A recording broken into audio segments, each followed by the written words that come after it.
Hello friends, नमस्कार। आप सभी को नमस्कार। आप सभी का वेलकम इस क्लास में।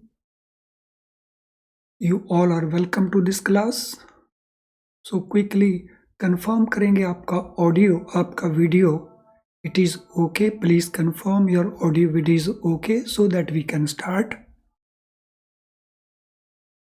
Yes, do it quickly. So अपना ऑडियो वीडियो क्विकली कंफर्म कर दीजिए ताकि हम डिस्कशन को शुरू कर सकें।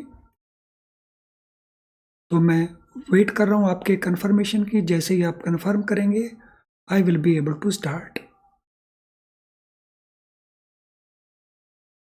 Yes, do it quickly. चलिए शुरू करते हैं। आज का जो हमारा डिस्कशन है वो है मॉड्यूल ए चैप्टर 8 में जो फिडाई रूल्स हैं उनको लेकर के है। तो इसमें हम फिडाई के रूल्स को अंडरस्टैंड भी करेंगे और उसके ऊपर बेस्ड कुछ क्वेश्चंस को भी सॉल्व करने की कोशिश करेंगे। तो चलिए फिडाई रूल्स को हम शुरू करते हैं। So before we start with the FIDAI rules, let us see some brief of FIDAI. So FIDAI का जो फुल फॉर्म है वो है foreign exchange dealers association of India. Foreign exchange dealers association of India, ये इसका पूरा नाम है। तो it was set up in 1958, यानी ये काफ़ी पुरानी संस्था है। And it is in the form of an association of banks dealing in foreign exchange. So banks और financial institution इसमें दोनों ही covered हैं. So banks are also covered. Financial institutions they are also covered. तो ये उनका association है। And banks and financial institutions जो foreign exchange में डील करते हैं वो इसके मेंबर्स हैं। फिडाई अपने आप में एक सेल्फ रेगुलेटरी बॉडी है, यानी ये अपने रूल्स खुद बनाती है और इसको इनकॉर्पोरेट किया गया था सेक्शन 25 कंपनीज एक्ट 1956 के मुताबिक। तभी तो कंपनीज एक्ट 2013 है, previously it was companies act 1956। उसके मुताबिक इसको इनकॉर्पोरेट किया गया।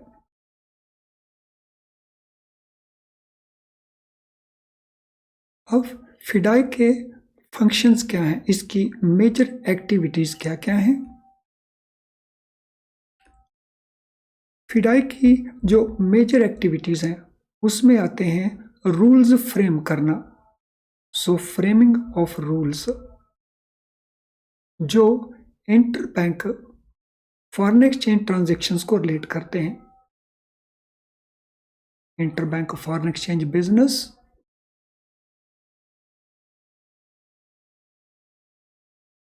एंड आरबीआई के साथ लाइजन क्रिएट करना for reforming and developing foreign exchange market. तो they play this important role. So ये था फिडाई का ब्रीफ।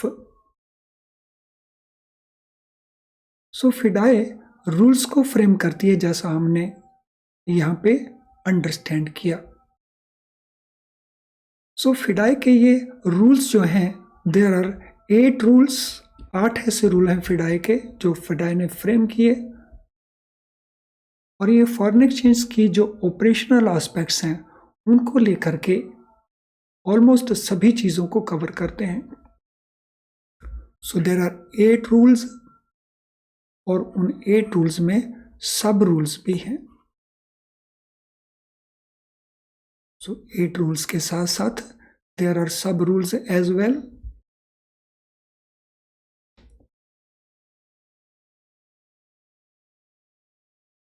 चलिए अब हम शुरू करेंगे इसके जो रूल्स हैं वो कौन कौन से हैं।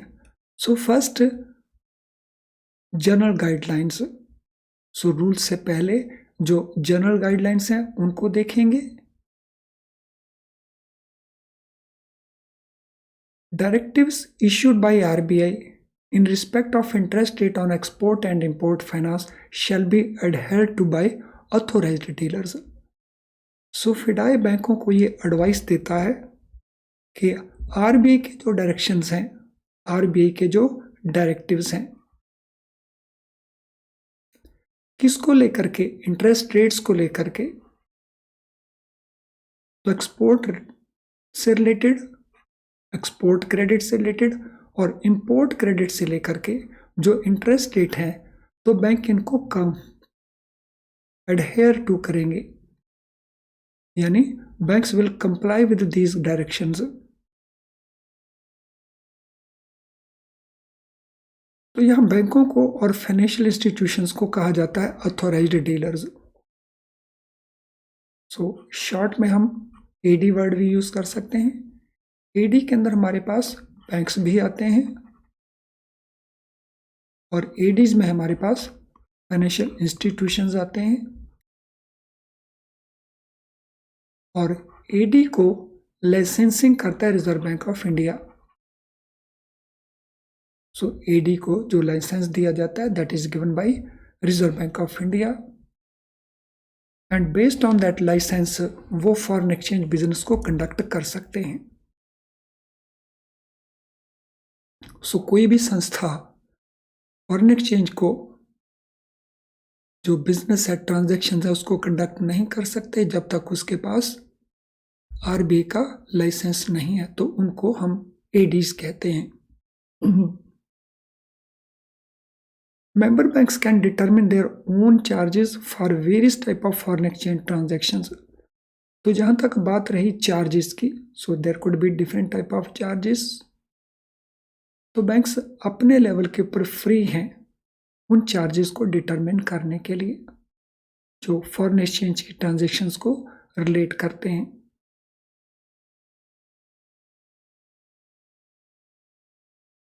और फिडाई कहता है कि जब बैंक्स ये चार्जेस को फिक्स करेंगे तो उनको जो रिजर्व बैंक ऑफ इंडिया की एडवाइस है उसको फॉलो करना होगा। और रिजर्व बैंक ऑफ इंडिया की एडवाइस क्या है कि उनके जो चार्जेस हैं, उनकी जो एवरेज कॉस्ट आती है प्रोवाइडिंग दो services, in line with that होने चाहिए। सो मीन्स ये चार्जेस एक्सेसिव नहीं होने चाहिए। These charges should not be excessive charges.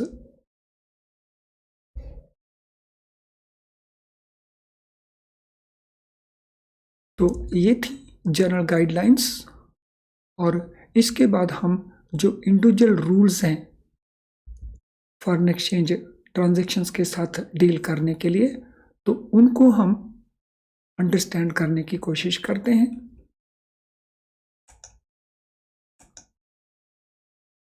तो आई एम श्योर आप हर चीज़ अच्छे से नोट कर रहे हैं और हर चीज़ को अच्छे से अंडरस्टैंड कर रहे हैं। और अगर ऐसा है तो क्विकली आप NQ नो क्वेश्चन को पोस्ट कर सकते हैं, कर दीजिए all of you.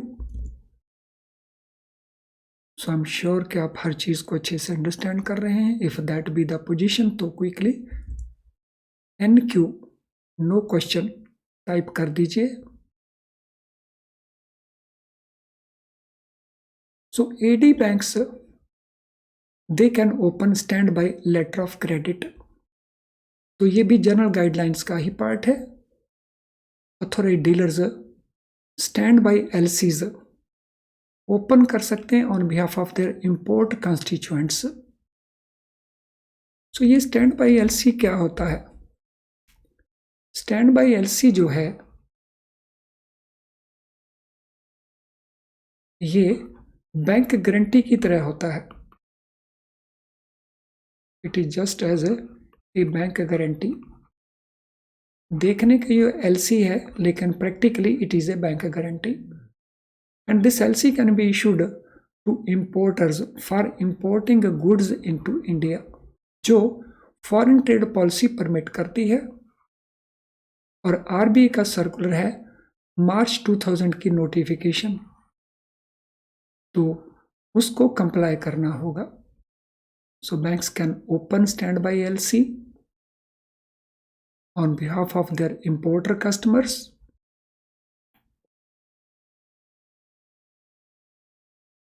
And while doing so उनको फॉलो करना होगा गवर्नमेंट ऑफ इंडिया की foreign trade policy, that is number 1.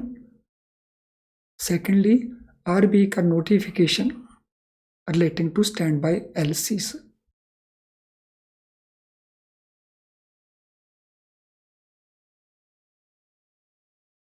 Then और जनरल डायरेक्शन क्या है? Banks should prominently display their card rates for foreign currency. So card rates होते हैं rates, exchange rates जो बैंक यूज करते हैं on A daily basis while dealing in foreign exchange. तो बैंकों को अपने जो कार्ड रेट्स हैं, सो फॉरेन एक्सचेंज के जो रेट्स हैं फॉर डिफरेंट फॉरेन करेंसीज के लिए, तो वो अपनी वेबसाइट के ऊपर डिस्प्ले करेंगे.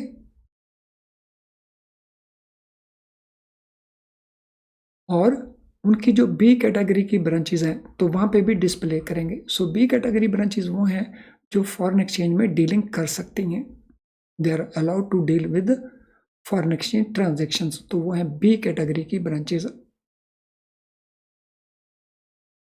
नॉट ओनली दैट, बैंकों को ये भी डिक्लेयर करना होगा कि वो कितने अमाउंट तक कार्ड रेट्स को यूज करेंगे. So bank should also declare the threshold amount up to which they are committed to apply card rates.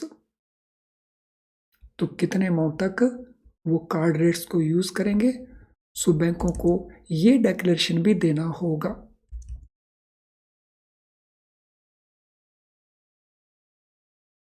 अब हम बात करेंगे रूल्स की. तो सबसे पहला रूल ये रिलेट करता है आवर्स ऑफ बिजनेस को. सो बैंकों के फॉरेन एक्सचेंज को लेकर के यहाँ पे एक बात का ध्यान रखना है. We are not talking about general hours of business. So we are talking about the hours of business when foreign exchange transaction will be undertaken.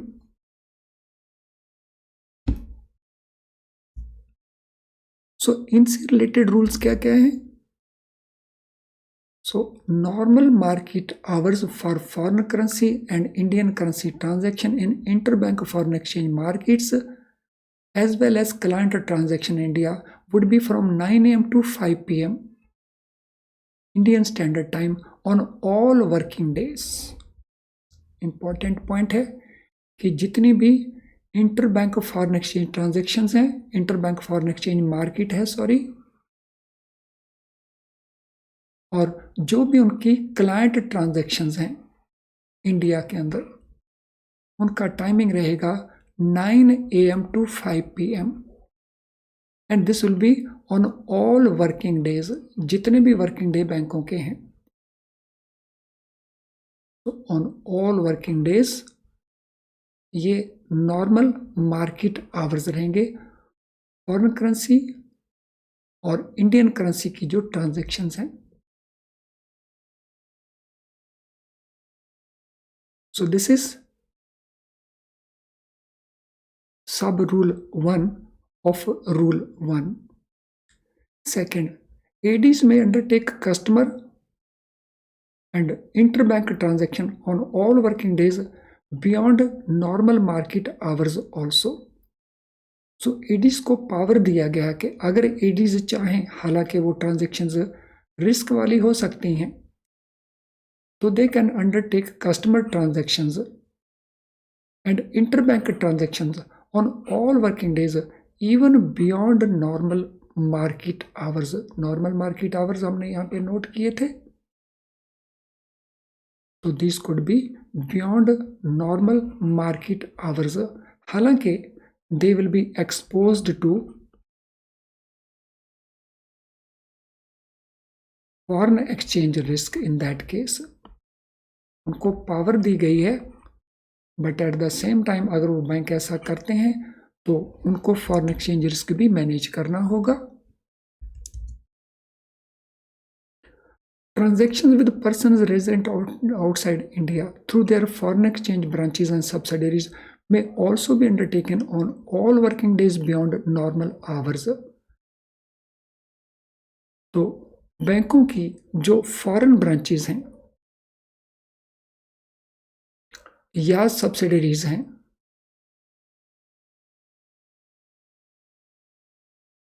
तो वो भी ऑल वर्किंग डेज के ऊपर बियॉन्ड नॉर्मल मार्केट आवर्स ये transactions conduct कर सकते हैं with persons resident outside India, यानी नॉट ओनली इन इंडिया जैसा ए में स्टेटेड है, but outside India also, so they can do on all working days beyond normal market hours.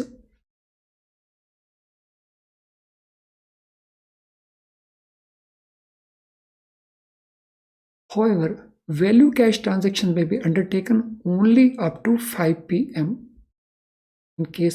except in case of individual persons. So जो value cash transactions हैं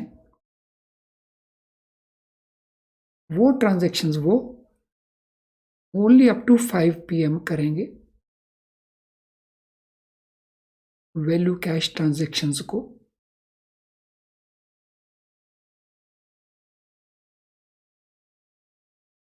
Transactions including value cash transactions for individual persons can be undertaken even on Saturdays and Sundays and holidays according to bank's internal policy. तो अगर bank चाहें सभी transactions including value cash transactions individual persons के लिए, not for the corporates and non individuals के नहीं है, और इंडिविजुअल में जॉइंट अकाउंट होल्डर्स भी आ जाएंगे और प्रोप्राइटरी फर्म्स भी आ जाएंगी, तो इन ट्रांजैक्शंस को इवन सैटरडेज को, इवन संडेज को और हॉलीडेज को भी कैरी किया जा सकता है, प्रोवाइडेड उसके लिए बैंक का बोर्ड अप्रूव्ड पॉलिसी होनी चाहिए.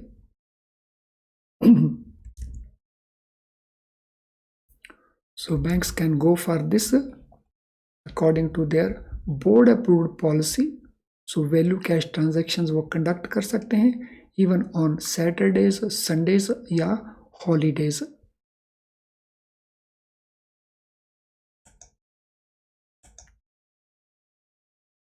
So I'm sure everything is very very clear to all of you.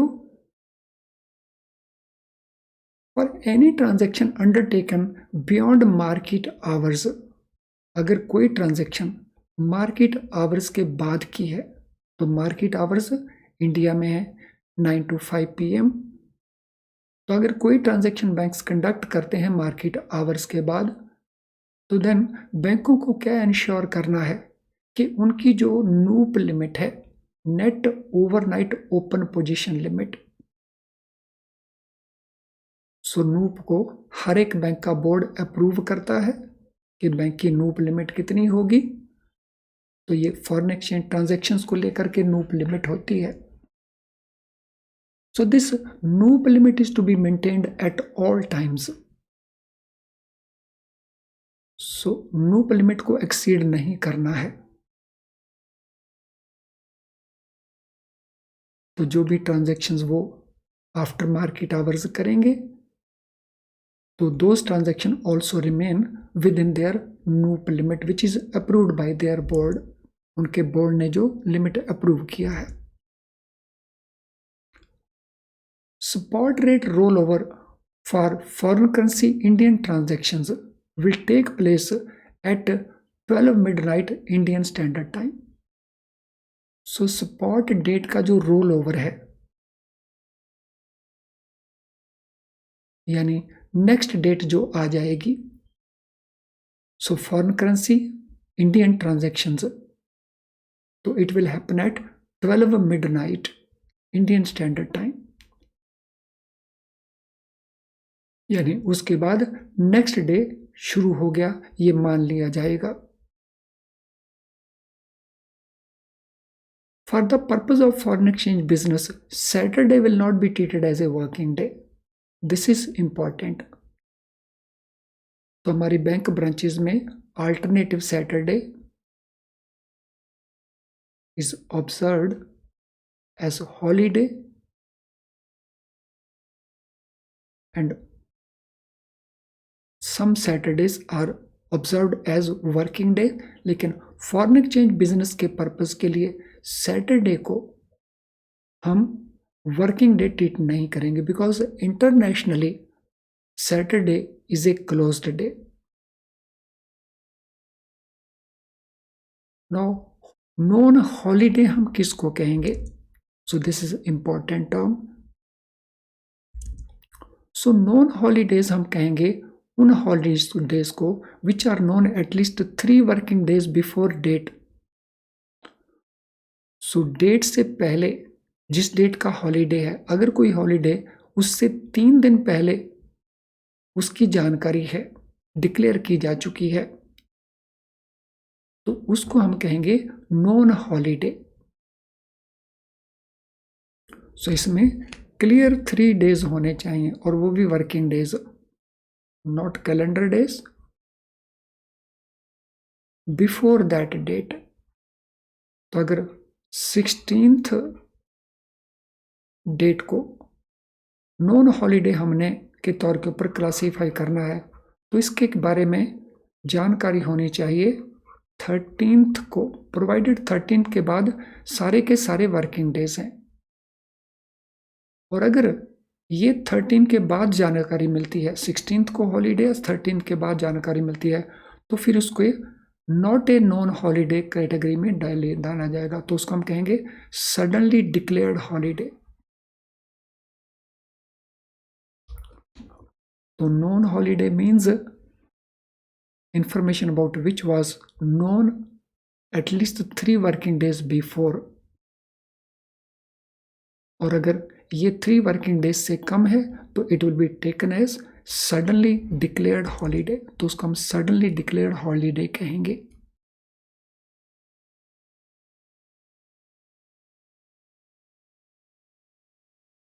Suppose day 1, 2, 3, 4 are all working days। If day 4 is declared as a holiday on or after 1st, it will be suddenly declared holiday।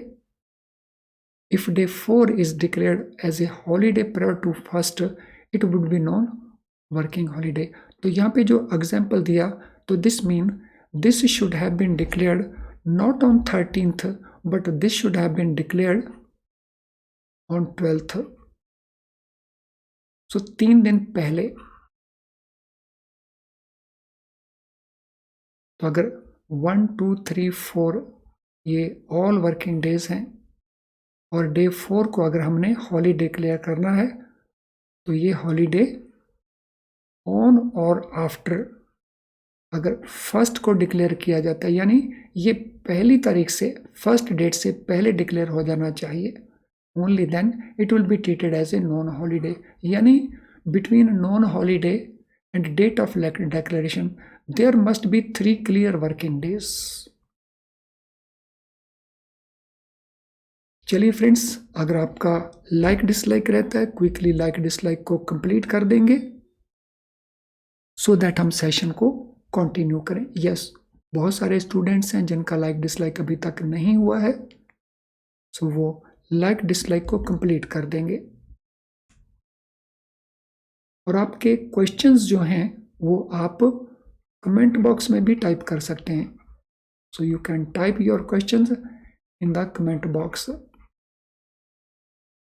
At the same time ये information जो right side में available है, तो ये information आपके काम की हो सकती है। इस सारी इन्फॉर्मेशन को रीड करिए और in case of need you can take the benefit also. चलिए अब हम कुछ क्वेश्चंस को करेंगे जो फिडाई रूल्स के ऊपर बेस्ड हैं। According to FEDAI rules, what should authorised dealer adhere to in respect of interest rate on export and import finance. FEDAI rules के मुताबिक ऑथोराइज्ड डीलर किस चीज़ को कंप्लाई करेंगे जब वो एक्सपोर्ट और इंपोर्ट फाइनेंस के ऊपर इंटरेस्ट रेट चार्ज करेंगे। तो ये हमारे ऑप्शन आंसर्स हैं, तो इन सभी ऑप्शन को केयरफुली रीड करिए and then give the answer. So read all options very carefully and then try to answer the question.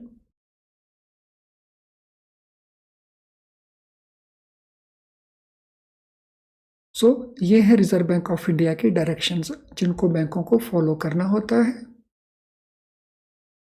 What are authority dealers permitted to do in regard to standby LCs for importing goods into India? AD को क्या permit किया है कि वो stand by LC for import into India उसके लिए issue कर सकते हैं. तो ये हमारे पास उसके ऑप्शन आंसर्स हैं. ADs can not do this. ADs can do this subject to adherence of guidelines issued by FIDI. ADs can do this provided वो मिनिस्ट्री ऑफ फाइनेंस की गाइडलाइंस को फॉलो करें. ADs can do this provided वो foreign trade policy की guidelines को follow करें. तो इसमें हमारा जो आंसर है वो बनेगा बी और उसके साथ साथ डी, क्योंकि जो भी स्टैंड बाई LC इशू किए जाएंगे उसमें फॉरेन ट्रेड पॉलिसी को भी फॉलो करना होगा. तो यहाँ पे जो हमारा आंसर आएगा तो that will be B and D both. Next question.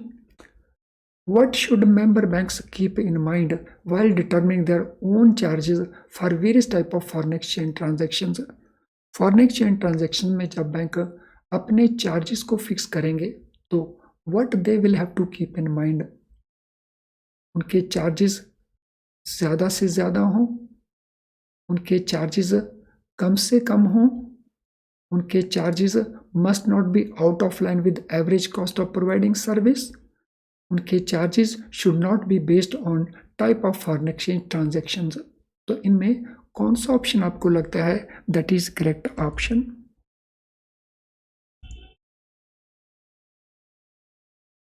तो उनके जो चार्जेस हैं so they should be not be out of line with their average cost. उनकी जो एवरेज कॉस्ट आ रही है उसके लाइन इन लाइन विद होने चाहिए. What should banks do in regard to their card rates for foreign currencies? सो बैंकों के जो कार्ड रेट्स हैं फॉरेन करेंसी के उनके बारे में बैंकों को क्या करना चाहिए? Bank should not display, bank should declare threshold amount beyond which they are committed to apply card rates. Bank should not declare threshold amount up to which they are committed. Bank should not display their card rates on their B category branches. तो इनमें most appropriate answers कौन से बनते हैं? Question number 4 के लिए. सो उनको जो अपने कार्ड रेट्स हैं वो किस अमाउंट तक अप्लाई करेंगे तो वो थ्रेशोल्ड उनको बताना पड़ेगा. यानी यहाँ पे आंसर बी जो है that is the correct answer. Question number 5. Where can information regarding foreign exchange related programs, exchange rates advice at various times, important circulars issued by FIDI etc. should be found? तो FIDI के द्वारा जो important circular issue किए जाते हैं regarding foreign exchange related programs, exchange rate advised at various times, तो ये कहाँ पे मिलते हैं? RBI वेबसाइट के ऊपर, मिनिस्ट्री ऑफ कॉमर्स की वेबसाइट के ऊपर, फॉरेन ट्रेड पॉलिसी वेबसाइट के ऊपर या फिडाई वेबसाइट के ऊपर. तो ये सारे मिलते हैं फिडाई वेबसाइट के ऊपर. What does FEDAI reference to authorised dealer refer to? So जब फिडाई ऑथोराइज्ड डीलर वर्ड को यूज करता है तो इसमें कौन कौन इंक्लूड होते हैं? So what does FEDAI reference to AD refer to? AD category banks and other financial institutions जो फिडाई के मेंबर्स हैं, या AD banks and other financial institutions जो फिडाई के मेंबर्स हैं. सो ये ऑप्शन कैटेगरी 1 की है, ये कैटेगरी 2 की है. All authorised dealers category 3 banks and financial institutions who are members of FEDAI, या all authorised dealers who are not members of FEDAI. तो इसमें कौन कौन से लोग आते हैं फिडाई का जो रेफरेंस है ऑथोराइज्ड डीलर्स को लेकर के? तो इसमें हमारे पास जो कैटेगरी 1 के डीलर्स हैं तो फिडाई उनको रेफर कर रहा होता है. तो उसमें बैंक्स भी हैं और फाइनेंशियल इंस्टीट्यूशंस भी हैं. So question number 7. When does spot rate rollover for foreign currency into Indian currency transaction take place? So foreign currency के पॉइंट ऑफ व्यू से जो स्पॉट डेट का रोल ओवर है, यानी अगली स्पॉट डेट आ जाती है, डेट चेंज हो जाती है, तो वो at what time it takes place? Market opening hours next working day को, 5 PM on all working days, 12 midnight Indian standard time, या इनमें से कोई भी नहीं है। तो ये रोल ओवर होता है at 12 midnight Indian Standard Time. What is non-holiday according to Rule 1.4? फिडाई का रूल 1.4 के मुताबिक नॉन हॉलीडे हम किसको कहेंगे? सो नॉन हॉलीडे हम कहेंगे holiday that is known at least 3 working days before the date, और a holiday that is declared on the same day, a holiday that is declared after working day has ended, and none of these. तो किसको हम कहेंगे non holiday? तो non holiday हम कहेंगे which is known at least 3 working days before. तो यहाँ पे हमारा आंसर आ जाएगा ए, तो उनको हम कहेंगे नॉन हॉलीडे। और अगर वो 3 दिन पहले डिक्लेयर नहीं की गई तो फिर हम उसको कहेंगे suddenly declared holiday. Well friends, इसके साथ हम इस सेशन को वाइंड अप करते हैं। For other session we will continue in other videos. Thank you friends, all the best.